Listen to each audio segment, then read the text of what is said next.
பாட்டி நீ கிருஷ்ணன் ஜெயந்திக்கு என்ன செஞ்சிருக்க? கிருஷ்ணன் ஜெயந்திக்கா நான் முறுக்கு முடிச்சிட்டேன், முறுக்கு பண்ணிட்டேன், தேங்காய் பண்ணிட்டேன், மைசூர் பாக்கெல்லாம் கலரிட்டேன். ஆல்ரெடியாக நம்ம வீடியோவில் போட்டாச்சு இல்லையா, அதனால போடாத ஐட்டம் போடலாம் அப்படின்னு இன்னைக்கு போடாத ஒரு 3வது ஐட்டம் இன்னைக்கு பொருள் விலங்காய் உருண்டை பண்ணுறேன். அப்படின்னா பொருள் விலங்காய் உருண்டைன்றது பொரி அரிசி போட்டு பண்ணுறது. பொரி அரிசிங்கிறது அரிசியும் பாசிப்பருப்பையும் நல்லா பொரிச்சிக்க வேண்டியது, அது வறுத்துக்க வேண்டியது. வெறும் சட்டியில் எண்ணெய் விடாமல் இப்படி நல்லா பொறுன்னு வறுத்துக்கணும். இதில் தான் அந்த விளாங்கா மாதிரி இருக்கும். பார்த்தா அந்த விளாங்கான்னு சொல்லுவோம்னா பிள்ளையார் சதுர்த்திக்கெல்லாம் வைப்பாங்க குட்டியா, உடச்சா உள்ளுக்குள்ளே இது இருக்கும் இல்லையா, அது மாதிரி பொருள் விளாங்கா மாதிரி இருக்கும் அந்த உள்ள பொரியரிசி உருண்டை. இதில் என்னென்ன போட்டு எப்படி பண்ணுறதுன்னு உங்களுக்கு சொல்லித்தர போகிறேன். இதுக்கு அரிசி ஒரு 1/2 கிலோ அரிசி எடுத்துகிட்டு இருக்கேன். அதாவது 1/2 கிலோ அரிசி எடுத்துகிட்டு அதில் பாதி ஒரு 1/4 கிலோ பைத்தம்பருப்பு போட்டு வறுத்து வச்சுருக்கேன். இதை பொடிக்க போகிறோம், மிக்சியில் போட்டு பொடிச்சிக்க போகிறோம். ஒரு 1/2 கிலோ வெல்லம். அரிசி கூடவே போட்டிருக்கேன், ஏன்னா பத்தலைன்னா நம்ம வேறு எதுக்கு யூஸ் பண்ணிக்கலாம். பத்தாவது போயிடுச்சுன்னா நம்ம அதை போட்டும் கலரணும், அதில் தான் உருட்டி எடுக்கணும். அதனால நம்ம நிறையாவே எடுத்துகிட்டு இருக்கேன். வெல்லம் ஒரு 1/2 கிலோ வெல்லம் நல்லா பொடிச்சு வச்சுருக்கேன். இதை வெள்ளைப்பாக வச்சுக்க போகிறோம். வேர்க்கடலை நல்லா வறுத்த வேர்க்கடலை தோல் உரிச்சிட்டு எடுத்து வச்சுருக்கேன். தேங்காய் மூடி நல்லா ஒரு மூடி தேங்காயை இந்த மாதிரி பொடியாக நறுக்கி வச்சுக்கணும். இப்போ இதை நெய்யில் போட்டு இதை ரோஸ்ட் பண்ணிக்கிறோம். ஃபஸ்ட்டு ஸ்டெப்பு நெய்யில் இதை ரோஸ்ட் பண்ணி வச்சுக்கிட்டு எப்படி பண்ணுறான்னு உங்களுக்கு காட்டுறேன். இதை வெள்ளைப்பாக வச்சுக்கிட்டு தண்ணி ஊற்றி கொதிக்க வைக்கிறேன், ஏன்னா வடிகட்டணும். அதுக்கப்புறம் தான் பாக வச்சுக்கணும். கரைஞ்ச உடனே ஒரு இதை போட்டு வடிகட்டிட்டு அதுக்கப்புறம் மறுபடியும் பாக வைக்கிறேன். இப்போ இதில் 2 ஸ்பூன் நெய் ஊற்றிருக்கேன். இந்த தேங்காயை போட்டுக்கணும். இதெல்லாம் நல்லா முறுமுறுன்னு நல்லா வறுத்துக்கணும், ரோஸ்ட் பண்ணிக்கணும்.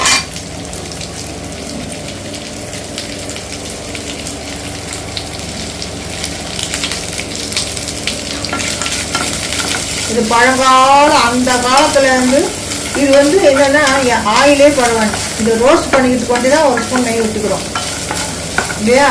மீதி எதுக்குமே இது எண்ணெய் ஐட்டம் கிடையாது. ரொம்ப சத்தான உணவு, கெட்டே போகாது. மாத கணக்கானாலும் இந்த கிருஷ்ணன் ஜெயந்திக்கு பொருவிலங்காய் உருண்டை அப்படியே உருண்டை அழகாக உள்ள வர குழந்தைங்களுக்குலாம் சத்தான உணவு.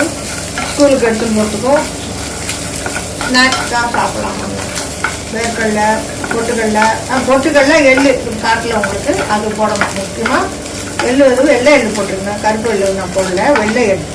அது ஒரு வாசனைக்கு, டேஸ்ட்டு வாசனை.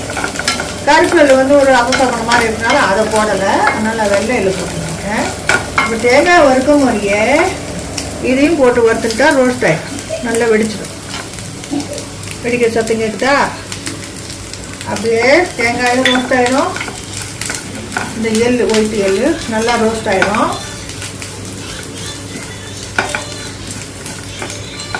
இந்த நல்ல செவக்க வறுத்துக்கலாம். இதை நல்லா வறுத்துக்கிறோம். இதை மிக்சியில் பவுட்ரு பண்ணிக்கிறோம். பவுட்ரு பண்ணியாச்சா? இப்போ இதை நம்ம வடிகட்டிக்க போகிறோம். இது இன்னும் நல்லா ரோஸ்ட் ஆகணும். தேங்காய் இல்லையா, நல்லா இப்போ வெடிக்கிறதா பாரு, எள்ளு வெடிக்கிறதா நல்லா மனமாக இருக்கும். சாப்பிடும்போது அவ்வளோ டேஸ்ட்டாக இருக்கும். நல்லா வெடிக்கிட்டா நெய்யில் தேங்காய் ரோஸ்ட் ஆகும்போது சாப்பிடும்போது ரொம்ப நல்லா இருக்கும். ஆனால் இப்போ சாப்பிட முடியாது. இதில் என்ன போட போகிறேன், இன்னொரு ஐட்டம் பொட்டுக்கல்லையும் போட்டு விடுவேன். பொட்டுக்கல்லையும் கொஞ்சம் சுட வச்சுட்டு அதில் போட்டு. இப்போ நீ கிருஷ்ணன் ஜெயந்திக்கு செய்யல, அதை இப்போ சாப்பிட முடியாது. நாளைக்கு நைட்டு கிருஷ்ணாவுக்கு நேவதியம் பண்ண வைக்கிறேன். 3 ஐட்டம் பண்ணி வச்சுட்டேன் பாரு. 3வது ஐட்டம் இது பண்ணுறேன். முறுக்கு பண்ணிட்டேன், மைசூர் பாக்கு கலரியாச்சு. ஏன்னா அதெல்லாம் வீடியோ போட்டதுனால அவன் போடல. பொருளுக்காக வந்து தான் நான் போடவே இல்லை. அதனால் உனக்கும் சொல்லி கொடுத்துட்டு அத்தைக்கு வந்திருக்காரு. அத்தையை இன்ட்ரடியூஸ் பண்ணியா? அதுவும் போன வீடியோவே அத்தை பேசினாரு. எடுக்கலையே, எடிட் பண்ணிடுங்க. நம்மளோட அத்தை வீட்டுக்கு வந்திருக்காங்க கிருஷ்ணன் ஜெயந்திக்கு. ஃபர்ஸ்ட் டைமாக கிருஷ்ணன் ஜெயந்திக்கு இங்கே வராங்க. அதனால ஸ்பெஷலாக இதெல்லாம் செய்கிறோம். ஸ்பெஷலாக பொருளுக்காய் உருண்டையும் சத்தான உருண்டை அப்படின்னு சொல்லிக்கிட்டோம். பாக வடிகட்டி அதில் எடுத்துட்டு இருக்கேன். இப்போ வேர்க்கடலை அகலமான பாத்திரத்தை நமக்கு கலருக்கு வசதியாக இருக்கணும். இந்த வேர்க்கடலை இந்த வறுத்து இருக்கிற தேங்காய் பொட்டுக்கடலை எல்லாத்தையும் இதில் போட்டுக்கிறோம்.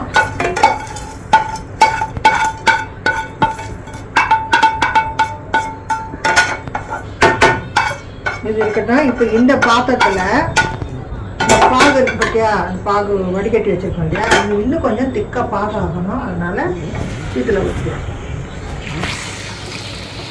இப்போ இதில் என்ன போடணும்? இப்போ ஏலக்காய், கல்கண்டு போட்டு பொடி பண்ணி வச்சிருக்கிற ஏலக்காய். கல்கண்டு எதுக்காக போகணும்? அப்போ தான் அந்த ஏலக்காய் பொடியாகும். போட்டிருக்கோம் சுக்கு. முக்கியமான பொருளங்காய்க்கு வந்து சுக்கு அவசியம் போட்டுக்கணும். அதிரசத்துக்கு இதுக்கெல்லாம் போடுறது ரொம்ப நல்லது சுக்கு. இப்போ இது வந்து இப்போ இது வெள்ளை பாகு ஊற்றிட்டு கலரை மாற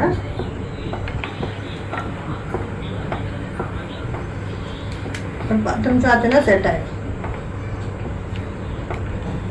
இப்போ இந்த பாகு தூக்கி இந்த இதில் போடுவோம். ஊற்றி கலர் மாவு போட்டுட்டு இதை ஊற்றிட்டு இந்த மாவையும் போட்டு கலரும். இப்போ எல்லாத்தையும் இதில் கலந்துட்டோம். இப்போ இந்த பாகு எடுத்து ஊற்றிக்கிறோம்.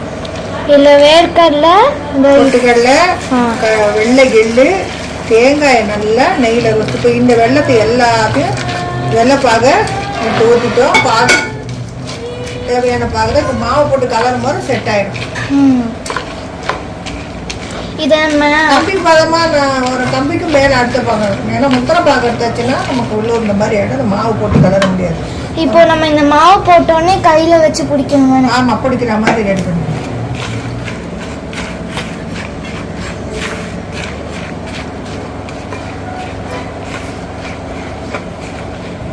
வேர்க்கடலை பர்ஃபி மாதிரி இருக்கு. இது வந்து பொரி அரிசி மாவு, பாசிப்பருப்பும் அரிசியும். நான் வந்து எல்லாரும் புழுங்கல் அரிசி போடுவாங்க. பச்சரிசியை மாவு அரிசியில் அந்த அரிசியை வறுத்துட்டேன். சாமி நிவேதிக்கம் பண்ண மாதிரி நல்லது. பச்சரிசியை போட்டால் நல்லா தான். நல்லா வறுத்துட்டேன். சேர்த்து நல்லா கலரிட்டு இது எல்லாம் போட்டாச்சு. என்னென்ன போட்டு சொல்லு பார்க்கலாம். ஞாபகமா? வேர்க்கடலை, அந்த எல்லாம் செஞ்ச ஒரு பொடி, அப்புறம் இந்த பவுடர், அது அந்த அரிசி பவுடர்ல என்ன போட்டிருக்காங்க? அந்த அரிசி போட்டு வறுத்துட்டு பொரி அரிசியா வறுத்துட்டு பவுடர் பண்ணிக்கணும். பாதி இதில் கொட்டிக்கணும். மீதியை இதை தொட்டு நம்ம உருண்டை பிடிப்போம். இன்னும் கொஞ்சம் கூட போட்டு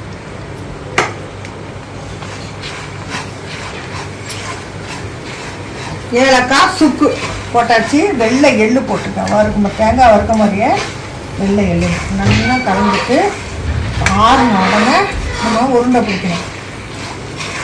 இது ஆயில் எதுவுமே கலக்கலை. சத்தான அருமையான அந்த காலத்து பாரம்பரிய பட்சணம் பொரிவிலங்காய் உருண்டை. இதெல்லாம் ஸ்கூலுக்கு போகிற குழந்தைங்கள்லாம் ஒன்று ஒன்று எடுத்துன்னு போயிடும்.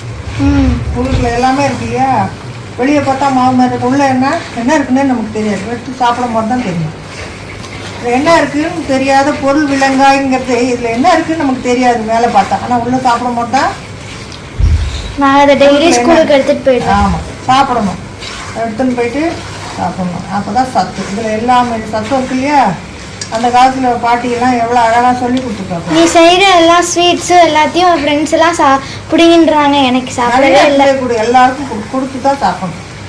இந்த கிருஷ்ணனுக்கு நாளைக்கு அவரோட பர்த்டே இல்லையா. அவர் கூட எத்தனை ஃப்ரெண்டு சுற்றி இருந்துருப்பாங்க. பட்சணம்லாம் எடுத்துகிட்டு போய் கொடுத்தா தான் கொஞ்சம் ஃப்ரெண்ட்ஸுக்கு சந்தோஷமாக இருக்கும்.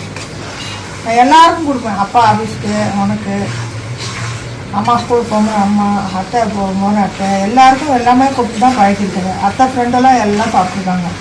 அன்னையில் இன்றைய வரைக்கும் நிறைய செய்வேன். நான் எல்லாருக்கும் கொடுக்கறதுக்கு தான் நான் செய்வேன். தீபாவளி இருந்தாலும் பட்சணம் இருந்தாலும் அந்த அப்பா ஆஃபீஸில் கேட்டாங்க.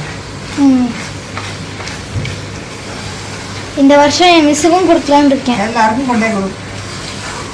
எல்லாருக்கும் ஆசீர்வாதம். எல்லாரும் நன்னா இருக்கணும். இந்த மாதிரி வீட்டிலையே எல்லாம் ஃபுட்டு கற்றுக்கணும். கடையில் வாங்கி ஆர்டர் பண்ணி சாப்பிட்றதெல்லாம் உடம்புக்கு கெடுதல். உடம்புல எல்லாமே கலப்படமாக தான் இருக்குது. இப்போ இந்த மாதிரி உணவுலாம் நம்ம சாப்பிட மாதிரி ரொம்ப ஆரோக்கியமாக இருக்கலாம். இப்போ என் வயசுக்கு நான் ஆரோக்கியமாக இருக்கணும், வியாதியாக இருக்கணும். ஆரோக்கியமாக இருக்கு. எதனால இந்த மாதிரி வெளி ஹெல்த்தி ஃபுட்டு சாப்பிட மாட்டேன் நான். எல்லாம் ஆற்றுல இருந்து பண்ணி சாப்பிட்டது நல்லது. இப்போல்லாம் குழந்தைங்களுக்கு சொல்லிக் கொடுக்கலாம். இப்போ வீடியோவில் இருக்கலாம் நான் பாட்டியெல்லாம் இல்லாத முதல்ல இதெல்லாம் உங்களுக்கு கற்றுக்கிறதுக்கு என்னவா இருக்க யூடியூப்பில். இது வந்து எல்லாருமே இன்றைக்கி இருக்கிற ட்ரெண்டில் எல்லாரும் மறந்துடுறான். யாருமே சோம்பேறித்தனம். யூடியூப் பார்த்து தான் எல்லாரும் செய்கிறா. அதனால் யூடியூப்பில் நானும் போட்டுட்டேன். பொருளுங்காவுடனே போட்டாச்சு.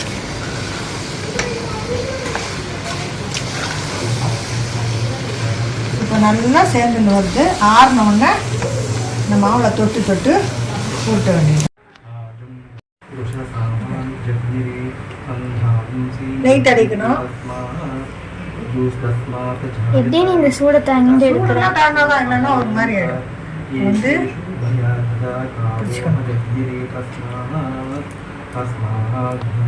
நெய்யை தடவிட்டு கையில் தண்ணியெல்லாம் தொட்டோன்னா பொருள் பாழாக்கும். இப்படி பண்ணிட்டு ஒரு சூட்டு தான் இருக்கு, இல்லைன்னா உதிர்ந்துடும். இப்படி பண்ணிட்டு இந்த மாவுல போட்டு பிரட்டிடணும். ஆல்ரெடி சின்னதாக போட்டு வச்சுருக்கேன். இப்படி மாவுல போட்டு பிரட்டி வச்சு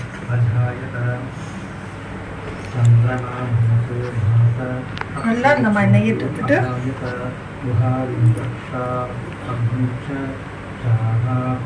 தண்ணி கிண்ணி விட்டுட்டோன்னு வச்சுக்கேன், கெட்டுடும், ஊறிடும். இந்த மாதிரி வந்து நெய்யை தொட்டு பண்ண முறை நல்லா பிடிமாட்டுக்கு வந்துடும்.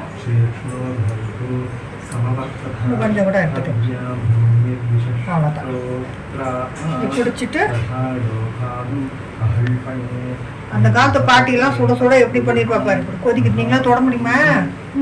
அதனால தான் நாங்கள் கை வந்து கஷ்டம்தான் பண்ணுறது, ஆனால் சாப்பிட்றதுக்கு ரொம்ப சுத்தம் பண்ணிட்டு பண்ணால் நல்லா உள்ளூருங்க இந்த மாதிரி ஆகிடும்.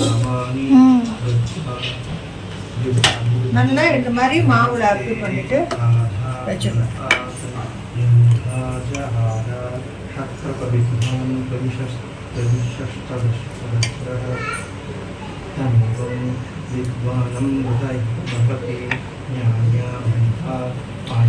நெய் தான் நல்லது, எண்ணெயெல்லாம்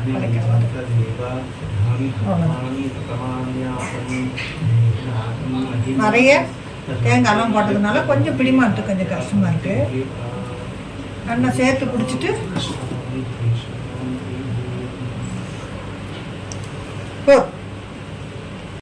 முடிச்சாச்சு. பாருங்க சூப்பராக நல்லா சூடு பறக்க பிடிச்சி அருமையாக முருங்கக்காய் உருண்டை ரெடி ஆகிடுச்சு. நீங்களும் உங்கள் குழந்தைங்களுக்கு எல்லாருக்கும் கிருஷ்ணன் செஞ்சு கொடுங்க. இது பாரம்பரிய சத்தான முருங்கக்காய் உருண்டை. இந்த வீடியோவை எல்லாருக்கும் அனுப்புங்க, ஷேர் பண்ணுங்கள். அனைத்து சப்ஸ்கிரைபருக்கும் கிருஷ்ணன் ஜெயந்தி வாழ்த்துக்கள். நன்றி, தேங்க்யூ. இந்த வீடியோ பார்த்த எல்லாரும் லைக் பண்ணி ஷேர் பண்ணி கமெண்ட் பண்ணுங்கள். அப்புறம் இந்த பெல் ஐக்கானை தட்டிட்டு எங்கள் பாட்டிக்கு சப்போர்ட் பண்ணுங்கள். தேங்க்யூ.